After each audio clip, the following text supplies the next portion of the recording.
umbongani wakamdlovu khona la kalobamba lomdzala.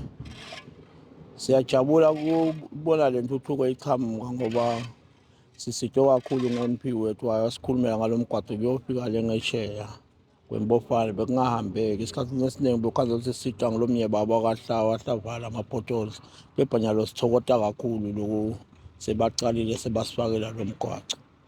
Sinelithemba ukuthi into letiningi njengoba sibona ama-structure lana netitolo titawuba khona tibe tutane bantu bangasaweli nekushona ngesheya.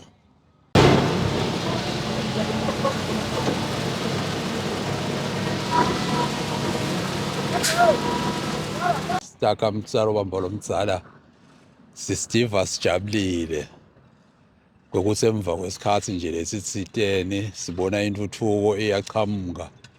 Sithi-ke kuqhamuka kwale ntuthuko nathi thina lesilingako ukuthi sendananga emabhizinisi lesilingako kwakhayakha wona sibona ukuthi uhulumende uyasibukisa nathi asibonelele ukuthi siyini lesingaphila ngayo ngoba lo mgwaqo lona uyakhona nekulandzela abakhashane basonzele la bantu ngeke basesaba batawubona ukuthi awuyindzawo lena iyaphila.